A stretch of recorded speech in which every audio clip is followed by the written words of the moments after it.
Everything humans know of our planet, we were told, had been shared. You lied to us. You've made a grave mistake. They always say you can't polish a turd, and God knows after watching this last movie, well, you sure as hell can't transform it either. Period. End of discussion. Yeah. Man, you know, and I'm just gonna go. I'm gonna go on a limb here right now and just let you know that I am going to go off on this movie, and I'm going to compliment it at the same time because I smell a matinee. No, well, we shall see. You never know. The captain might have to appear. Place your bets. I'm hoping for a twist ending here. Yeah. I'm almost hoping it'll be like when Corey got his first Transformer. He actually tried to transform and he ended up breaking off the arm. You know? How do you do this? No, man, you know, because now the movie's long. What is it, like 2.5 hours? It's 2.5 hours plus. Yeah, just a little over that. And you pretty much get an hour and a half of a Victoria's Secret commercial, a bad comedy, a horrible bad comedy. You get tons of bad cameos. Yes. Like tons of bad cameos. I mean, actors coming in and pretty much embarrassing themselves. Well, the thing is, like, if you're referring to John Malkovich, at a point when it seemed like it was going to be a cameo, I was like, hey, I can forgive him. The guy's got to make money. He got ripped off by Bernie Madoff pretty badly. Transformed his money to zero. I know.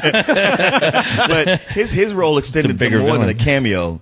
I'm like, okay, you've gone past the cameo length. Now, this is your fault. Hey, I'm man, blaming you. The longer you stay, the longer you get paid, you know? And yet, Turturro, you must say, is the least irritating here than he is in any of the other movies. He really is. Exactly. I say he's not irritating as hell, because he is. First of all, I love you people out there, boy. Y'all are rich, man. Y'all come to me talking about, well, hey, man, you know, what did you want? Just, you know, leave your brain at the door and just go in and have a good time. No, I'm not going to cut my fucking brain off. I'm going to leave my brain on, leave it intact, and watch everything carefully and tell you how much of a piece of shit this movie is. Because you want lots of great movies with shit exploding good and lots of action, dumb fun. I get dumb fun. There's lots of dumb fun movies I love. This is just dumb. Yeah. Sorry, there's a point where you go, you've forgotten how to have fun. It's just watching a car commercial. And you know what? The people who say leave your fucking brain at the door, fuck them. Because you know what? I never had to leave my brain at the door when I was watching the fucking Transformers on TV. And I never had to do it when I watched Transformers the movie. Yeah, you know, I didn't grow up being a fan of these cartoons, and I'm watching these movies, I'm like, I don't see what y'all saw in this. No, look, man, trust me, you know, when the cartoons came out and the comic book came out, now, we're not talking about fucking Shakespeare here. We're not even talking about Star Wars. You know, we're talking They did have Orson Welles, though. But they did manage to get Orson Welles in there. They just promised him some alcohol, you know, and a turkey leg, and he came in and did that shit. No, when I'm talking about, they got Orson Welles in the movie, you know, but I'm talking about way before the movie. I'm talking about like the original TV show. The TV show that came along with the comic book and all that kind of stuff. Back when, truthfully, they were 30-minute commercials. You know, but still, they had somewhat of a story in there. I mean, when I think we even mentioned this in the first review, it was a cool story. Transformers came to Earth millions of years ago, before even dinosaurs came.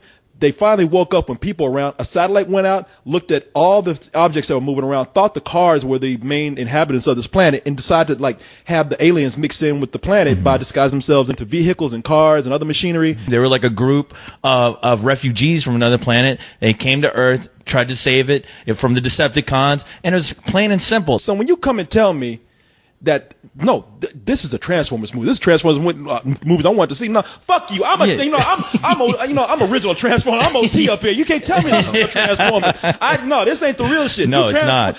I knew Optimus Prime when he used to come to my porch asking for money for the ice cream man. You know, I knew Optimus when he was a tricycle. Yeah. I know this shit, all right? I was back when Prime just came out, the comic books came out, the toys came out. I had the original action figures. I'm a real Transformers fan. I was excited more than anybody to hear that they were going to get Peter Cullen, the original Optimus Prime. To do the voice of the one and only Optimus Prime. I know. And even within the Michael Bay movie, it's not a fucking Transformers movie because for the first hour and a half of this movie, while you're getting all this buffoonery that's going on, you don't get that many Transformers. They come in, say a line, and then they're gone. Yeah, exactly. Yeah, they transform to where you can't even recognize half of them, and you get some nice explosions, and then that's it. And then it cuts back to the comedy. Everybody in the movie acts so incredibly inhuman. Problem with Michael Bay, and I was saying this yesterday, Michael Bay, there's two sides to him, and it depends on what project he's working on.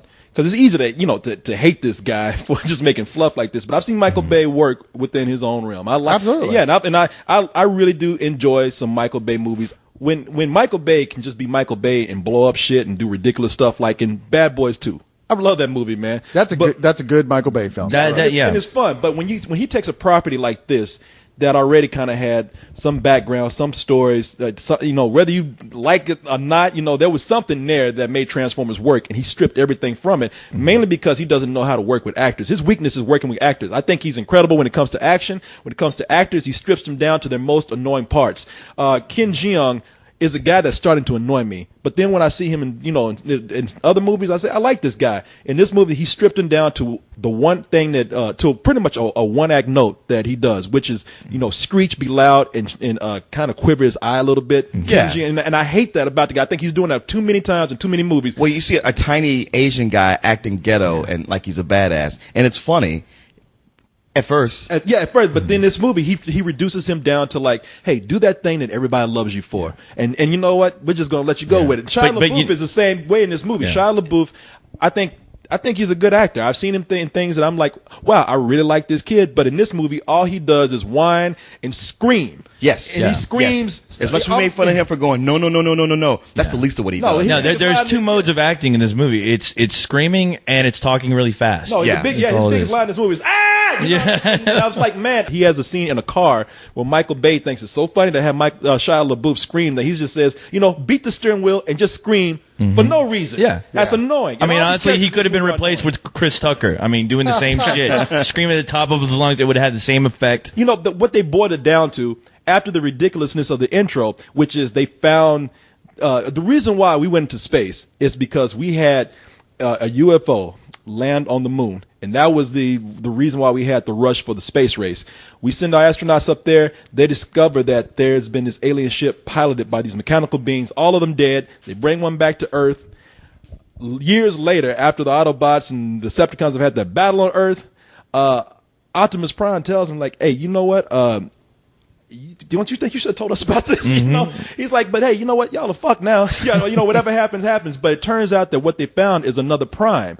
And this Prime is actually promising to come back and help them because he's supposed to be a bigger badass than Optimus Prime. His teacher. Yeah, his teacher. I think they called Optimus Prime sucking his dick when they came in. I don't do that thing. I'm sorry. I was just saying I was checking, when he wakes up, we discover that there's this plan that's about to unhatch that the Decepticons are going to use to bring the battle of the dead world of Cybertron to Earth. And in the process, they're going to enslave all human beings and help rebuild that world and probably at some point wipe out all humanity. Well, it seems that their plan was to wipe out humanity first and then make us slaves. Yeah. Because like at the point they say, they're gonna turn us into slaves. It's like by killing us all first. Yeah, I know. I was like, did anybody bother to check on this plan? All right, we have to do this. We got to wipe out these Autobots so they can't stop us. We got 1,000 troops. It's like there's only 6 Autobots, and they barely show up in this movie. And every time they do, they get their asses kicked. And you know what? The thing is, this movie really solidified what I always thought about these movies. It's like, wow, all these past 2 movies have been nothing but a reboot for the first movie. I mean, you can look at this movie, look at the last one. It's almost like beat for beat the same story, where something happened in the past that people never knew about, that's supposed to change the future to benefit the Transformers with this war that's been going on. And I'm just like, wow, you're really rehashing the same story, but it's like, it still makes no fucking sense, and you've made it even more overly complicated. Michael Bay still directs this movie with his commercial sensibilities. I mean, he's almost like this is why he has no sense of character, because he directs everything totally from a visionary point of view. I mean, the movie opens up, in this film, Megan Fox is gone. Right. And it's all explained by a robot who says, yeah, they broke up. They might as well said that last chick in the other movies, she was a fucking cunt, because they kept referring to her as like, yeah, that last chick, I didn't like her at all. She was an ass. She pissed off the director. You know what her problem was? She was too smart, because as much as everybody got on her for saying the last movie sucked, and Michael Bay, the way he shoots women, the way he films women is too sexist, you go like, what's she talking about? She's a sex symbol. Just live with it. You watch this movie, and what he does with this new girl, it's just pornographic, and not in a good way. The moment once we get past that, like, fucking stupid, ridiculous intro, and I'm thinking, like, all right, that's not too crazy. But Michael Bay, hey, he said he learned, all right, this is just the first 10 minutes, whatever. Man, I'm gonna go with it. And this is the first time. Sound like an abused wife, Corey. Yeah, exactly. Did Michael Bay hit you? No, I ran into a door. He was just mad. Really sorry about that last movie. Hey, there was a writer's strike going on. Come on, can you blame him? He bought me some really nice flowers and a $2 million ring. It's gonna be good. Michael Bay was to abuse his wife. He would never have to hit her. He'd just have to show her this movie. But in this movie, this is the first time I ever looked at a girl's ass on screen and said, damn, this movie's going to be shit. Because the girl who replaces Megan Fox in this movie is Rosie Huntington Whiteley. And Michael Bay really reverts to shooting. It's almost like he can't help himself. I mean, I'm sure he was in the bathroom looking at himself like, don't do it, man. Don't film the Victoria's Secret commercial. This is a Transformers movie. I can't help it. He doesn't fetishize her anymore than he does the car shots, though. They're shot exactly the same. But that's what I'm saying. Really? Everything is commercial. In fact, she's not a much better actor than most of the cars that aren't actually Transformers. Right. She's Australian, too. She's Australian, too, I think. She's Australian. She's got some fucking accent. Anyway, they show her walking up the stairs, and Michael Bay is on that ass about 5 steps. And it really is a Victoria's Secret commercial. What is that? This is your new lucky bunny. Well, it's a beautiful thought, Carly, but I don't think it's the whole bunny that's lucky. You see, it's just this section here. You see, it's just the rabbit foot that's lucky. Well, it's just a good luck charm. Help you think positive. Okay. Today's important. Come on, get up. Hey, wear that nice tie. Yeah. You need any money for lunch? No, I don't need any money for lunch. I have money from yesterday's lunch. You love it, don't you? I'm just your American boy toy. I love a boy toy. And it's not just her. He finds reasons to put hot girls in crazy outfits in some of the most awkward situations in the movie. Then we get into the car commercial. Then I don't know. Dude, there's an actual crotch shot. I mean, there's where the camera was like, you could tell the cameraman had to lift up the sewer lid on the street to get this shot of this girl coming out of the car where you see her leg crubs and I swear to God, you see panties. Yeah. Normally I would love that, but I'm like, this is a goddamn Transformers movie. I'm like, goddamn, really, dude? Well, she was kind of a Transformer. I mean, clearly she transformed those lips at some point. Yeah. It's like, wow, you want to save some collagen for the rest of the women in Hollywood? Shit. The guys on set watching Michael Bay behind the camera when he's filming those shots, and his man is just stroking that tripod. I know. It is so fucking gratuitous, man. Guys are like, hey, man, you see, he does that every time. It's Michael Bay, don't look, man. Just let it go. And it's funny, with all this, if you would call him on this movie, the first thing you say, like, oh, come on, this is for the kids. You go back and you watch Armageddon. One of the things I'll say about it is, like, the camaraderie between the characters is actually pretty solid. You're like, wow, they wrote some funny comedy in that film. It was like that. What are we paying them for? We got to animate Transformers. Don't worry about it. Nobody cares about any of that other shit. I'll just write this myself. And yeah, it's like some of the most wildly incompetent comedy I have ever seen. They should, pay the guy from 2.5 Men. It would have been better.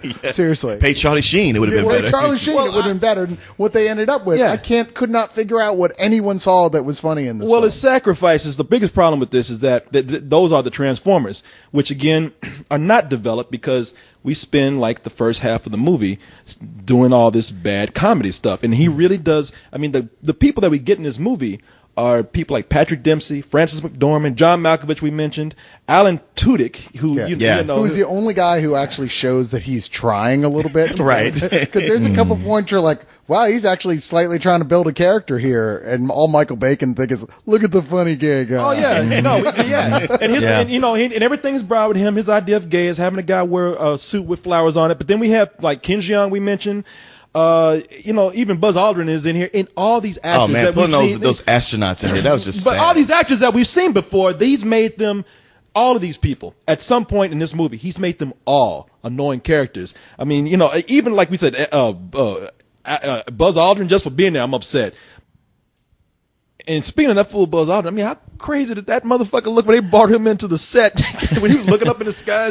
That guy looked like he was just happy to get the fuck out of the nursing home. I think Optimus Prime actually came and visited him and go, roll out. Yeah. And he goes, oh, yeah. Yeah, I mean, they bring him to NASA. Maybe he thought he was going on another mission. Looked like he thought, I told you, my time is coming. Because whatever I'm not eating this oatmeal. God damn it, I'm going into space. Bring me some Tang. Who is this guy who's captaining this ship, Optimus Prime? Where is he? Because he looked like, when he was talking Optimus Prime, he looked like he really thought that shit was real. He really did. I mean, he was the best actor in this whole movie. He's the first person in all these movies to sell the idea that there's a person actually looking at Optimus Prime for once. You know what? You're right. Grandpa, we'd like you to meet Optimus Prime. How you doing there, Prime? I want to congratulate you on everything you do from one spaceman to another. I know. That shit made me sad. Yeah, that's what I really think they were fucking with him, man. Well, it's just like when, I hear him on Howard Stern hawking those timeshares in Las so he Vegas. needs money. Yeah. Yeah. Well, that's why else would anyone appear in the Transformers film? I mean, yeah, I did it because I have great admiration for Michael Bay's art. You're Buzz Aldrin. You're like 80. You're like, no. Fuck the Transformers. How much money? I didn't really feel bad for Buzz Aldrin in here. I felt bad for Optimus Prime because Buzz Aldrin's like, you're amazing, and Optimus goes, no, it is you who are amazing. We're going to the moon, and you're like, didn't you just cross the entire galaxy? Fuck that monkey. I know. I went to the closest stone. Good luck. Aldrin ain't got shit on you. Well, it's like, when your dog is able to go catch a ball and bring it back. You go, oh, what a good boy. You did so good. Yeah, I mean, Optimus Prime should have looked at Buzz Aldrin like those kids who get in those space shuttle rides for a quarter in front of the grocery store. He's like looking at him like, really? Optimus Prime was like, well, thank you, and I'll get him out of here. He just shit his pants. Buzz Aldrin's the hero, man. We should be talking about him. Like, I love him. He's also a whore for being in this movie. Yes, he is. He did Dance with the Stars before this, so it ain't that much of a drop. Wow. That's much of a whore, though. I mean, that poor guy. He just heard stars in the title. He's like, I'll do it. Exactly. That's why he did it. I'm going to space again. I'll do it. Where do I sign? Back to the stars. Yeah. What they do? They put that motherfucker on a Segway and roll him. I know that. Were they trying to kill that motherfucker? Was somebody trying to make some money off it? What were they doing? On strings like a puppet. How the fuck they gonna dance? Shit. I know you've been to the moon, but goddamn, man. Bill O'Reilly's in here. Oh well, he's already. He's already a character. Yeah, he fits perfectly in the Michael Bay universe. And that's another thing that he does. I mean, if anybody thinks I'm like going off on a Republican slant here, I'm not, because I hate when people put too much of, they politicize the movies too much. I've said this about Richard Donner, who always has to put some sort of liberal message in his films, which is annoying. Michael Bay he doesn't hold back showing you that he is, pretty much a war supporting Republican in this film, a Republican in this movie. There's moments where a character stops to say, you got a medal by Obama because, we're all Republicans in this office. Yeah. And it's like, okay, it's. That medal from that medal from that black guy don't mean shit. Yeah, in the movie, I'm like, I wonder where you stand now. Yeah. To be fair, he got a medal from a fake Obama, because they had all these fake presidents in this movie where they kept having these bad celebrity lookalikes to play presidents, but then they show a picture of the real guy, and like they were doing some kind of CG on especially on the John Kennedy. He looked like a robot. Well, the movie opens up when telling you about the space race, so they're telling you they show John Kennedy saying, yes, let's get a man to the moon. They show Nixon talking about their efforts to recover what this is. And it's almost like Michael Bay just said, hey, you want to see how shitty these lookalikes are? I'm going to put the real president next to the fake guy that we have here, so you can tell the difference. There's a point in the movie where they have a video a monitor set up where you see what looks like the real Kennedy. Yeah. And then there's the lookalike sitting in the background. Looks nothing like. You're like, you look at that. Who's that guy back there? I honestly thought that Michael Bay dug up the bodies of these guys because they almost look like embalmed versions of these people who are. And I was like, wow, okay, that is fucking creepy. They should have had the cassette transformer in the Nixon part. Okay, let me ask you guys this, since I didn't watch the show, but Cyrus brings up the point about the robot, the transformer that can turn into a cassette tape. They turn sound guns. Wave. Yeah. Okay, guns, planes, trucks, cars. Who are the two little annoying transformers that turn into gremlins? Hey, talk like this. Man. We gonna turn this. They all fucking came from the asshole of Michael Bay. That's where they came from. They had two. Okay, so everybody remembers Mudflaps and Skids in the last movie. Those two racially offensive stereotypes And Michael Bay says, he was so strong about this. He says, look, I have taken these characters out the movie, and I'm sick and tired of people calling me a racist and saying my characters are going to be coming back. They're not in the film. Somebody even came out and said, I think they were just fucking with Michael Bay. It's like, no, I saw him in the background somewhere. You put him in. He's like, God damn it, I will pay. And he said, I will pay $25,000 to the person that can find mud flaps and skids in the movie. And I think he owes us that $25,000. Yeah, I want my $25,000. Because all he did was take like the big black lips and the ears and the gold teeth and the chains and whatnot off of mud flaps and skids and sold it for parts and named them. Yeah, no, there's some black dude who bought them fake teeth. I thought shit is my grill, nigga. I never saw the second one, but I thought that's who they were. I didn't, because they were so Sanford and Son or something. They replaced them. Hey, don't insult them. Amos and Andy. That's everything. Okay, there you go. one of them it's Brains and Wheels. And Brains and Wheels, well, at least I don't remember Brains, but I don't remember anything being Brains about that last movie actually. But Wheels was in the last movie. Yeah, I think he was kind of a bad guy. He was the guy that Megan Fox fought with at the beginning of the film. Yeah, but he's in this movie, and he's sort of the Ewoks of this film. It's Right. like they're that's perfect. Yeah, they're supposed to be the kind of the characters that the kids are going to laugh, relate to, and want toys of. And they are, while not racist, except one of them sounds like Joe Pesci. So if you want to take that as an insult, then by all means go ahead. But they are equally as annoying because, like most of the Autobots or any kind of Transformer in this movie, they kind of show up for no reason. And I'm so upset with the film for like spending so much time giving us annoying characters, annoying comedy, and hardly giving us any Transformers, that they could have spent that time explaining these new characters, giving them some dimension, making us care about them, and they just refuse. Michael Bay wants to shoot so many commercials within one film, and that's all he does. And that's why this trilogy makes absolutely no sense. There's no. I mean, there's no. It's so disconnected from it. They can all stand as their own film, but like that's why I keep saying, that's why I keep stressing, they are a reboot. They're all their own film, the same film. It's the same film that he keeps remaking because this film lets you know that there are only about 6 Autobots, and that is it. Yeah. That is it. Even though you're wondering, well, what happened to RC in the last movie? What happened to the fucking the fucking ghetto bots? What happened to those guys? I mean, it makes no sense. And trying to understand it, you're gonna kill yourself. I guess they are so scared about offending people with stereotypes that they replace them with stereotypes that will confuse people because the NASCAR robots, you think they should be sounding like, I don't know, Larry the Cable Guy. Or I don't know, it's American at least. Yeah. But one of them is British and the other is Irish. It sounds like Irish. They don't have personalities. They just have accents. Yeah. And once they start fighting, once the Decepticons and the Autobots fight, I can't tell at all who is who. Something like, Optimus Prime I can see because he's got red and blue on, and maybe Bumblebee because of yellow, but maybe for a little bit of color, they get to going. Those fights, I'd be like, oh, one of them got killed.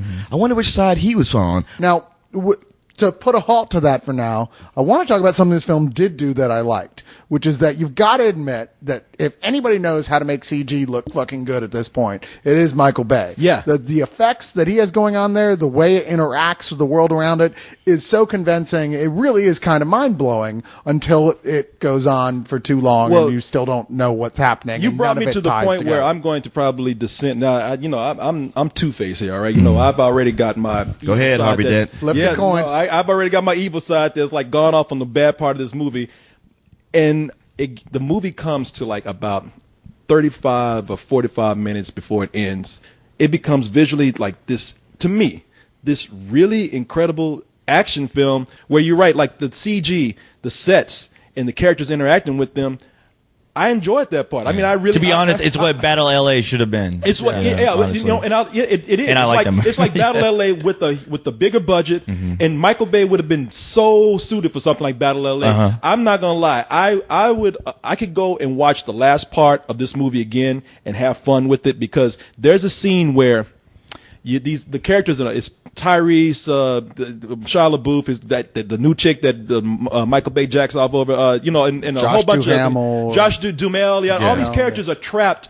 It's a combination of characters being trapped inside of a skyscraper that's falling, and they have to like find footing before they slide off and, fall to their death, combined with these scenes of characters skydiving from the air and going through the debris and the wreckage of the city. And it's so easy to want to hate this film because of the shit that we just saw before. Because what I'd seen before was not even some bullshit. It was a straight up fuck you. And I was about to walk out. I told you, I was too. 45 minutes before it ended, I had that debate with myself. That last part that I saw, I was like, God damn, man, that is what an action film. If you're just gonna go straight out retarded action, then this is what it should be. And I actually love that part of the film. So you like it a lot more than I did. I admit that one set piece, which is maybe about 10 minutes of that whole sequence, is really cool. I mean, that's where he had me like, holy shit, this is badass. Yeah. When the building is falling down bit by bit, and there's a fucking giant transformer sandworm from Dune. I don't know what the fuck. Don't even ask, because Shockwave is the character that, once again, he just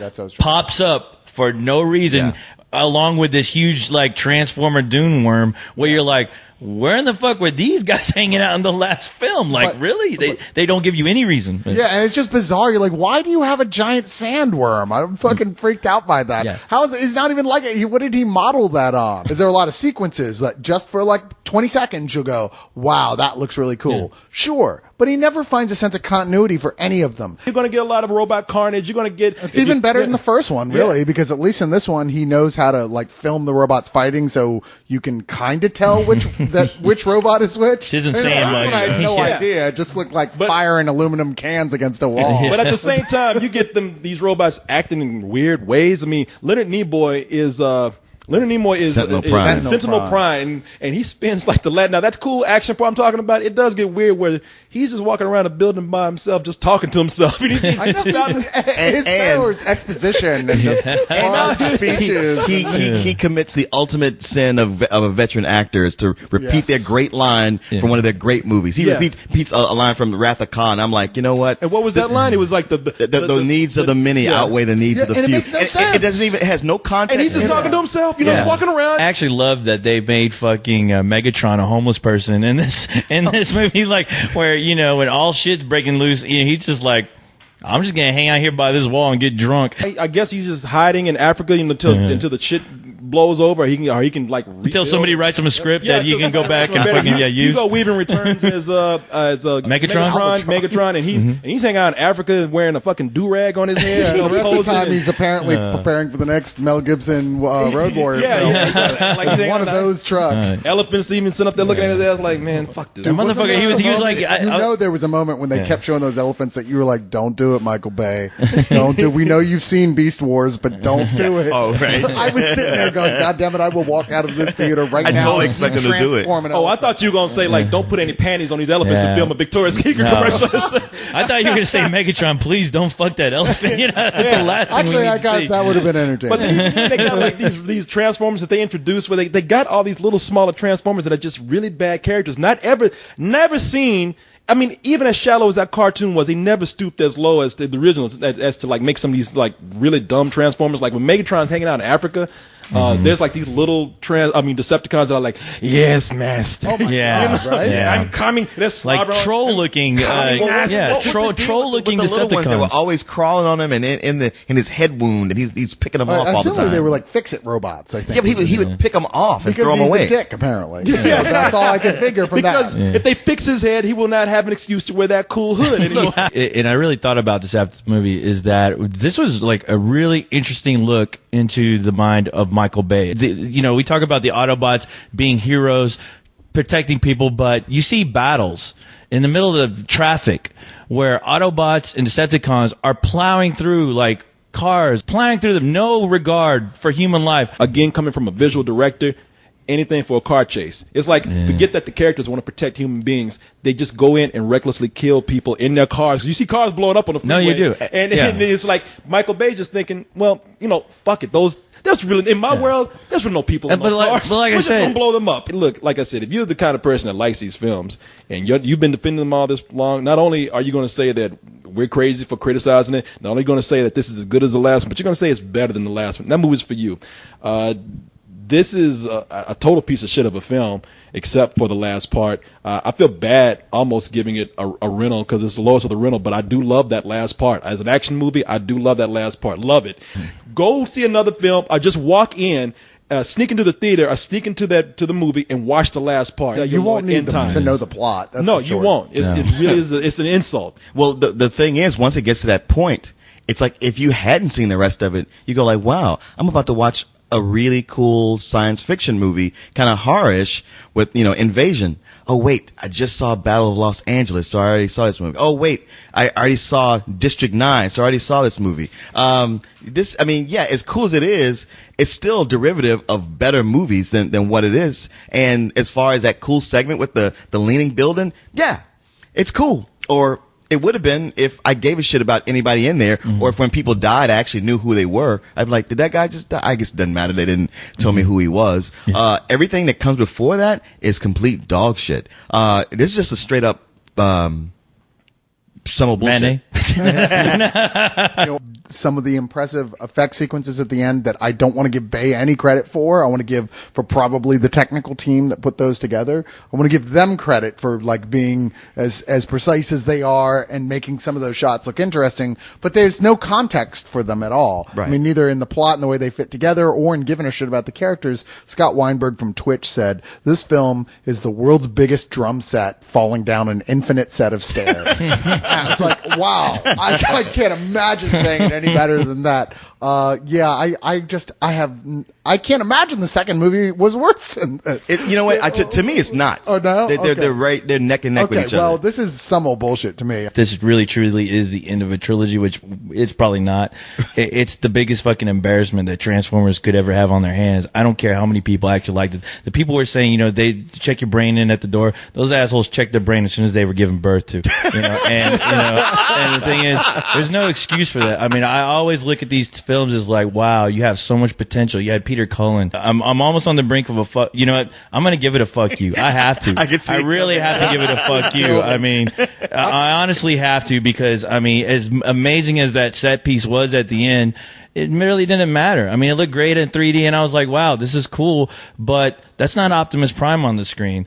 I don't care about these fucking these comedic characters that are offering nothing to the storyline at all. I can't wait for the day, because they're rebooting everything. Yes. I wish that they would just reboot this. I pray to God. I pray to fucking Unicron that they fucking do that. I really do. There's more money to be made off of this series from people who will see, these dumbasses will see this movie right here and enjoy it. They'll fucking explode in their pants once they see a real good Transformers movie. And there's money to be made off of the people who want to see an actual good Transformers series, who hated this like we did. I mean, this is ridiculous, man. It's sad. Now, Leon, tell me how you feel about this. They talking about they're going to come back down here and enslave humanity. Now, I think every black person on this planet be like, I'll be goddamn on my black ass, you gonna put me back in slavery. I don't give a damn if you a big ass robot or not. I'm not being put back in goddamn chains. All it took was a few whips to get us to do it the first time. These robots got lasers.